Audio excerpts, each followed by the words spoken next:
Hello guys, welcome to my channel. मेरा नाम है अर्चना सुथान और आपका नीट का एग्ज़ाम हो गया होगा। तो कैसा गया आप सबका नीट का एग्ज़ाम? अब नीट एग्ज़ाम होने के बाद सबको टेंशन होती है कि क्या करना है, कैसे होगा, कम मार्क्स आ गया तो क्या करेंगे, कोई मेडिकल कॉलेज मिलेगा कि नहीं मिलेगा, फिर क्या करेंगे, कौन सा कोर्स अच्छा है, क्या और भी कोर्स कर सकते हैं हम एमबीबीएस को छोड़कर। तो बहुत सारे कोर्सेज होते हैं। इफ किसी को एमबीबीएस नहीं मिल पाता है तो या फिर ड्रॉप लेना चाहिए या फिर नहीं लेना चाहिए, तो ये सब आज हम ये वीडियो में बात करेंगे। तो बने रहिए मेरे साथ लास्ट मोमेंट तक। तो पहली बात तो आपका नीट का एग्ज़ाम हो गया है, ठीक है। अब एक महीने तक मस्त एंजॉय करो, मज़े करो, जो भी करना है करो, बट थोड़े से देखते भी जाओगे कौन कौन से कॉलेजेस हैं। अगर आपको जानना है कि कौन कौन से कॉलेजेस हैं जो कम फीस में हो जाते हैं या फिर जिनको ज़्यादा मार्क्स हैं उनको तो मिल जाएगा, बट जिनके कम मार्क्स हैं उनको डिफ़िकल्ट होगा मिलने में कॉलेजेस। और सिर्फ एमबीबीएस ही चाहिए क्या? 500-550 के बीच में मेडिकल कॉलेज एमबीबीएस मिल सकता है? हाँ, ऑफकोर्स मिल सकता है। तो कैसे मिलेगा, क्या करना चाहिए? तो बहुत सारे लोग ऐसे होते हैं, मतलब बहुत सारे एजेंट्स होते हैं कि आप इतने पैसे देंगे आपको कॉलेज मिल जाएगा एमबीबीएस का। प्लीज़ ऐसा मत करना। अच्छे से काउंसलिंग में पार्टिसिपेट करना। नीट के 1-2 महीने बाद काउंसलिंग होता है।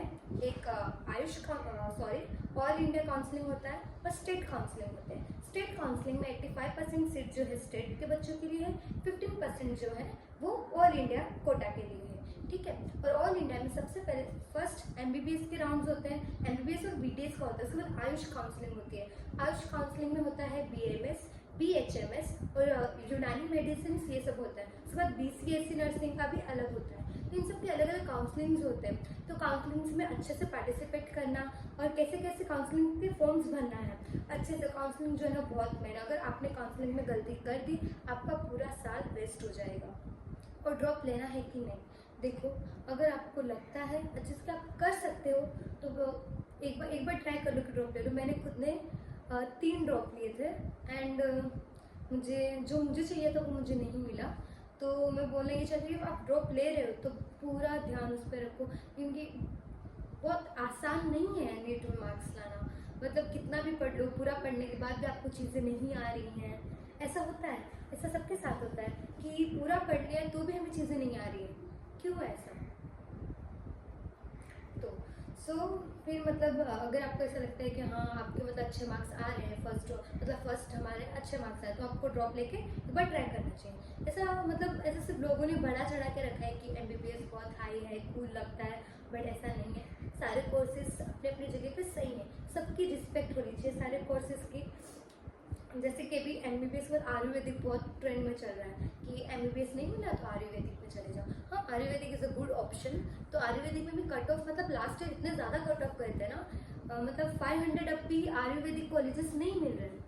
और मतलब तो इस साल आई थिंक कट ऑफ ज़्यादा जाएगा, देखते कट ऑफ क्या होता है। और काउंसलिंग जब स्टार्ट होगा ना तो मैं आपको बता दूँगी कैसे काउंसलिंग फिलअप करते हैं, कैसे कैसे राउंड्स होते हैं, कब चॉइस फिलिंग आता है, कैसे क्या गलती नहीं करनी है आपको। ये सब अगर आपने थोड़ी भी गलती की ना, पूरा साल बर्बाद हो जाएगा और वापस पढ़ना पड़ेगा। ऐसा मेरे साथ हुआ है, तो मुझे एक्सपीरियंस है। मैं आपको बताऊंगी कि कैसे काउंसलिंग प्रोसेस में पार्टिसिपेट करते हैं, कैसे क्या गलतियां नहीं करनी है और क्या क्या करना है, ये सब मैं आपको बताऊंगी, ठीक है। तो ये सब हमारा हो गया काउंसलिंग पे एंड क्या क्या कोर्सेज होते हैं, ड्रॉप लेना है कि नहीं लेना है। तो अभी तो आप तो मस्त मज़े करो। और अगर आपको ऐसे चाहिए कि कॉलेज वाइज कौन कौन से कॉलेजेस हैं, कौन कौन से अच्छे कॉलेजेस हैं, और मुंबई में, मतलब मैं मुंबई में रहती हूँ एंड मेरा कॉलेज मुंबई में है और अभी मैं फर्स्ट ईयर में हूँ मेरे। और अभी तो फिर मैं मतलब मुझे फिर लेना पड़ा एडमिशन एंड मैंने बहुत ट्राई किया कि मुझे एमबीबीएस मिले। मैंने ऑल इंडिया में, देखो ऑल इंडिया में क्या होता है ना, अगर आपको कॉलेज लगा है, मतलब फर्स्ट राउंड में ऐसा नहीं होता, but second and third round, मतलब थर्ड राउंड आई थिंक, तो उसमें क्या होता है, कॉलेज लगा है और उसकी फीस भी ज़्यादा होती है ना ऑल इंडिया में। It's 11,000 for government college and deemed university के लिए 55,000 लगता है। If you paid 55,000 then if you आपको कॉलेजेस लग गए, अगर आपको वो कॉलेज नहीं चाहिए तो आपके 55,000 आपको नहीं मिलेंगे। ऐसा मेरे साथ हो चुका है। मैंने 55,000 भरा था ऑल इंडिया लास्ट ईयर और मुझे डीम्ड यूनिवर्सिटी लगा था, विद्यापीठ जो पुणे में है, उसमें मुझे लगा था। पर उसकी फीस बहुत, मतलब बहुत ज़्यादा हाई थी। for Ayurvedic course. It's 5 lakh something only fees and 2 lakh something hostel and after उसका भी बाद भी खर्चा आएगा ही। तो मतलब मुझे ये वर्थ इट नहीं लगा कि मैं आयुर्वेदिक के लिए इतना ज़्यादा फीस भरूँ। देन फिर मैंने वापस ड्रॉप लेने का सोचा कि ओके 55,000 चले गए मेरे, तो फिर कोई बात नहीं। तो फिर ऐसे करके मेरे 2 ड्रॉप तो मेरे ऐसे इन गलतियों पे हो गए कि मैंने जो मेरा फर्स्ट ड्रॉप लगा था वो क्यों लगा था, बिकॉज मुझे कॉलेजेस तो लेना था बट मुझे पता नहीं था एग्जैक्टली कि मुझे कैसे फिलअप करना है, कैसे काउंसलिंग करनी है, बिकॉज मैंने कोई काउंसलर को भी नहीं लिया था कि कैसे करना है। और एजेंट्स के चक्कर में प्लीज़ मत जाना, मैं ये अच्छे से बोलूँ, प्लीज़ मत जाना। वो लोग फ्रॉड होते हैं, आपसे पैसे ले लेंगे, आपको कोई एडमिशन नहीं मिलेगा।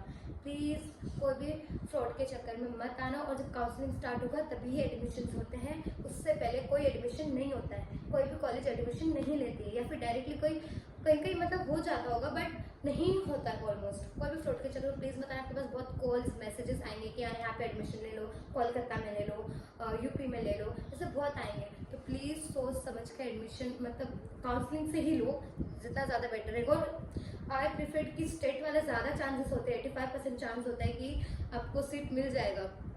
जिसको ज़्यादा मार्क्स है वो ऑल इंडिया में ही पार्टिसिपेट करता है, या फिर जिसको डीम्ड यूनिवर्सिटी चाहिए, जिसके पास कम मार्क्स हैं बट पैसे ज़्यादा हैं, तो वो डीम्ड यूनिवर्सिटी में पार्टिसिपेट करते हैं, मतलब उस पर पार्टिसिपेट करेंगे तो उनको मिल जाएगा। एंड ऑल इंडिया में क्या होता है ना, डीम्ड यूनिवर्सिटी का आई थिंक 6,000 समथिंग कुछ है। एंड नॉर्मल गवर्नमेंट कॉलेज हमें चाहिए, सेमी गवर्नमेंट उनके लिए 1,100 कुछ समथिंग है। तो मतलब जैसे कि जब आएंगी ना काउंसलिंग तो मैं आपको बता दूंगी कि कैसे काउंसलिंग करना है, कितना किसका फीस है, किसका क्या क्राइटेरिया है, कैसे हो जाएगा, तो ये सब मैं आपको बता दूंगी। तो इफ़ आपको जानना है इसके आगे मतलब डिटेल में तो प्लीज़ मुझे कमेंट्स में बताएं। और प्लीज़ किसी भी फ्रॉड के चक्कर में मत आना। कम मार्क्स आए कोई बात नहीं, कॉलेज मिल जाता है। Please, thank you.